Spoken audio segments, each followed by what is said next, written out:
മനുഷ്യന് ഒരുപാട് ദുർബലതകളുണ്ട്. നമ്മുടെ കാഴ്ചക്കും കേൾവിക്കും അതുപോലെ തന്നെ കഴിവുകൾക്കും എല്ലാം ഒരുപാട് ദുർബലതകളുണ്ട്, ഒരുപാട് പോരായ്മകളുണ്ട്. അത് നമ്മളെ ബോധ്യപ്പെടുത്താൻ കൂടിയാണ് ഇത്തരത്തിലുള്ള സംഭവങ്ങളിലൂടെ നമുക്ക് ബോധ്യപ്പെടുക കൂടി തന്നെയാണ് ചെയ്യുക. അത് മാത്രമല്ല, പടച്ചവന്റെ ഏകനായ സൃഷ്ടാവിന്റെ ആ ഒരു ഔന്നത്യം ഇത് എവിടെ ഇരുന്നിട്ടാണ് പറയുന്നത് നിങ്ങൾ ആലോചിക്കണം കേട്ടോ. ഈ ദുരന്ത മുഖത്ത് ഇരുന്നിട്ട് മദ്രസ ക്ലാസ്സാണ്.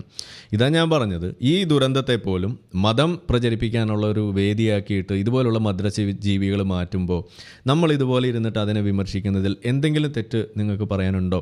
നിങ്ങളൊന്ന് കമൻറ്റിൽ രേഖപ്പെടുത്തുക. ഇതിൻ്റെ അഭിപ്രായം നിങ്ങൾ രേഖപ്പെടുത്തണം. ഇതൊരു സ്ട്രോങ് മെസ്സേജായിട്ട് ഇവിടെ വരണം. അതായത് മതം അത് ചർച്ച ചെയ്യേണ്ട വേദിയല്ല ഈ ദുരന്ത മുഖം എന്നുണ്ടെങ്കിൽ മതം പ്രചരിപ്പിക്കുന്നതും ഇവിടെ അവസാനിപ്പിക്കണം. മതം പ്രചരിപ്പിച്ചാൽ അതിന് കൗണ്ടറായിട്ടുള്ള ആർഗ്യുമെൻറ്റ്സ് ഇവിടെ വരും. അതിന് ഏത് കോപ്പിൽ പഠിച്ചോൻ്റെ മതമായാലും ശരിയെന്നാണ് എനിക്ക് പറയാനുള്ളൂ. അപ്പോൾ നിങ്ങൾ അതിൻ്റെ അഭിപ്രായം ഇവിടെ രേഖപ്പെടുത്തുക. സത്യത്തിൽ ഇത് എനിക്ക് കേട്ടപ്പോൾ വലിയ തോതിലുള്ളൊരു രോഷം, ഒരു ആത്മരോഷം തന്നെയാണ് എനിക്കുണ്ടായത്. നമ്മൾ ഇത് വേണ്ടെന്ന് വെച്ച് നമ്മൾ മാറിയിരിക്കുമ്പോൾ